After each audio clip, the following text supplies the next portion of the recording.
Problem solve करेंगे students हम condition for equilibrium से रिलेटेड। ये हमारे पास सेकंड प्रॉब्लम है। हमारे पास स्टेटमेंट कुछ इस तरह students, two block of masses 5 kg and 3 kg are suspended by two strings as shown. Find the tension in each string. अब फिगर में जैसा कि स्टूडेंट्स आपको दो ब्लॉक्स दिखाए गए हैं ऑरेंज और ब्लू कलर में, और उनके मैसेज हमें गिवन है 5 kg एंड 3 kg, और उनको हमने एक स्ट्रिंग के जरिए हैंग कर दिया है। और ये हमारे पास एक फिक्स पोर्ट है जिसे हम कह सकते हैं कि हमारे पास एक रिजिड बॉडी है, ठीक। और उसमें जो स्ट्रिंग्स में खिंचाव पैदा होगा जिसे हम टेंशन का नाम देते हैं, वो हमने कैलकुलेट करनी है। अब अगर हम देखें स्टूडेंट्स के हमारे पास जो मैसेज होते हैं और वेट जो होता है किसी भी बॉडी का, वो हमारे पास हमेशा सेंटर से जो है वो डाउनवर्ड डायरेक्शन में एक्ट करता है। अगर मैं उसको इन दोनों ब्लॉक्स के लिए शो करूं तो हम किस तरह से देख सकते हैं इनको, कि जिस तरह से यहाँ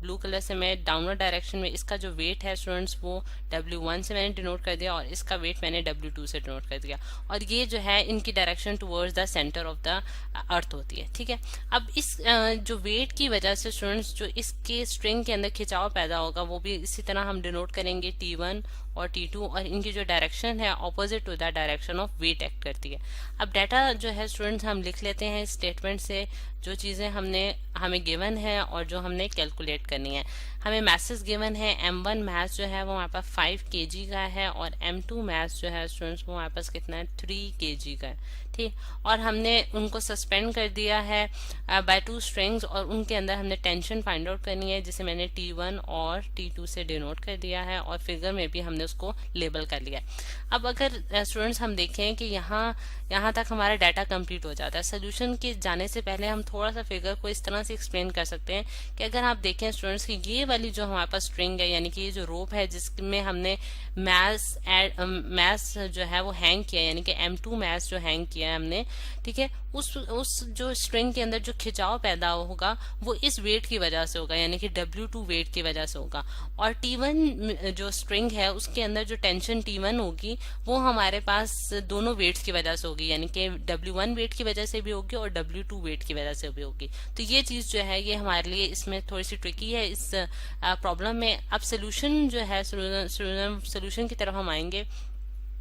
अगर हम देखें स्टूडेंट्स के इस तरह अगर हम प्रॉब्लम्स जिस तरह हम देख रहे हैं कि हमारे पास फोर्सेस एक्ट कर रही हैं,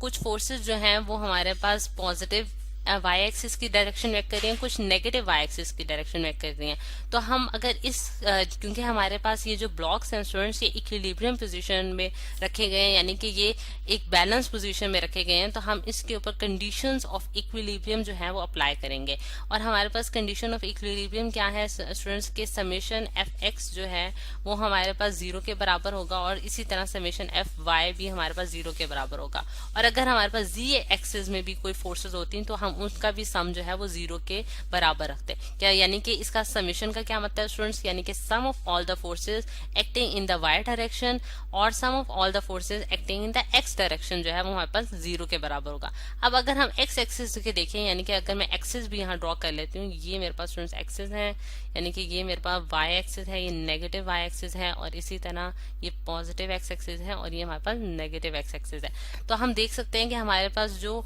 एक्स एक्सिस के अलॉन्ग कोई फोर्सेस एक्ट नहीं कर रही, तो इस वजह से समेशन एफ एक्स जो है वो हमारे पास 0 होगा, और 0 इज इक्वल टू 0 आ जाएगा, यानी कि कोई फोर्सेस नहीं एक्ट करी अलॉन्ग द एक्स डायरेक्शन। फिर हम जब समेशन एफ वाई को देखते हैं स्टूडेंट्स, यानी कि वाई एक्सिस में हम फोर्सेस को एड अप करने की कोशिश करते हैं,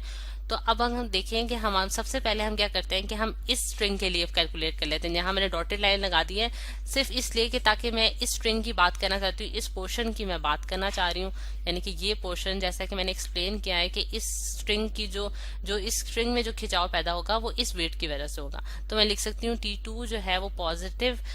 वाई एक्सिस की डायरेक्शन में जैसा कि एक्सिस में शो किया जा रहा है, और प्लस हम करेंगे क्योंकि हम समेशन करना चाह रहे हैं, और नेगेटिव वाई एक्सिस में W2 की वैल्यू जो है W2 जो है वो नेगेटिव वाई एक्सिस में है, तो इसलिए मैंने उसका नेगेटिव साइन लगाया है, into W2 is equals to 0, sum of all the forces in the Y direction should be equals to 0। तो मैंने यही स्टेटमेंट में वैल्यूज इनपुट कर दी हैं। तो अगर आप देखें स्टूडेंट्स को कैलकुलेट करें तो T2 minus W2 is equals to 0 आ जाएगा, और T2 जो है वो क्या आएगा हमारे पास W2, यानी कि जब वो राइट साइड पे गया तो उसमें नेगेटिव साइन जो है वो पॉजिटिव में कन्वर्ट हो गया। अब जब इसमें वैल्यूज इनपुट करती हूँ, यानी कि T2 is equal to W2 जो है स्टूडेंट हमारे पास क्या होगा m2g,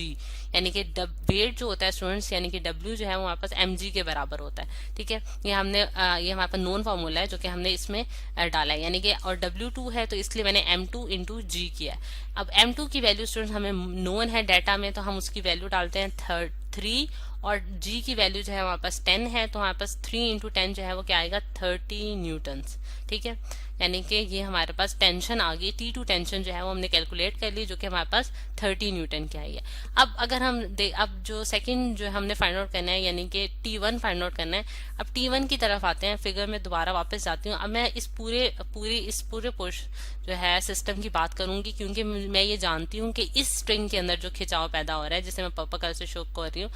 इसमें खिंचाव जो है वो इस वेट की वजह से भी है और इस वेट की वजह से भी है, यानी कि W1 की वजह से भी है और W2 की वजह से भी है। ठीक है, क्योंकि इस स्ट्रिंग ने ये दोनों वेट को जो है वो हैंग किया हुआ, सपोर्ट किया हुआ है। तो इसलिए हम क्या लिखेंगे स्टूडेंट्स, यानी कि इसके लिए जो इक्वेशन होगी समेशन f ऑफ y की जो इक्वेशन होगी इस केस के लिए, वो हमारे पास क्या होगी स्टूडेंट्स के T1 लिखना था, क्योंकि हमारे पास टेंशन हमने T1 फाइंड आउट करनी है स्टूडेंट्स। T1 प्लस जो है वो क्या होगा हमारे पास माइनस W1 और प्लस माइनस W2। अगेन जो है स्टूडेंट्स आप देख सकते हैं कि मैंने W1 और W2 के साथ नेगेटिव साइन लगाया है, क्योंकि वो नेगेटिव y एक्सिस की डायरेक्शन में थे, और T1 जो है वो हमारे पास पॉजिटिव y एक्सिस की डायरेक्शन में, इसी वजह से उसके साथ पॉजिटिव साइन है। अब ये इक्वेशन हमने स्टूडेंट्स बना ली है। अब इसमें हम वैल्यूज इनपुट कर लेंगे, यानी कि अब आप देखें कि T1 क्योंकि हम कैलकुलेट करना चाहते हैं, तो बाकी वैल्यूज को हम राइट साइड पे ले जाएंगे, तो W1 और प्लस W2। ठीक है, और W1 जो है हमारे पास क्या होगा M1G होगा, और प्लस W2 जो है वो हमारे पास M2G होगा। ठीक है, और T1 जो है हमारे पास क्या आता है, M1 की वैल्यू हमें नोन है, जो कि हमारे पास कितनी है 5 kg। 5 को हम मल्टीप्लाएंगे G से, जिसकी वैल्यू हमारे पास 10 मीटर पर सेकेंड स्क्वायर है, और प्लस M2 की वैल्यू जो है हमारे पास 3 है, और 3 को मल्टीप्लाई करेंगे हम 10 से, तो हमारे पास जो आंसर आता है स्टूडेंट्स 5 इंटू 10 जो है हमारे पास 50 है, और प्लस 3 इंटू 10 जो है हमारे पास 30 है। तो हमारे पास क्या आंसर बनता है स्टूडेंट्स, हमारे पास T1 का जो आंसर बन रहा है वो हमारे पास है 80 न्यूटन्स।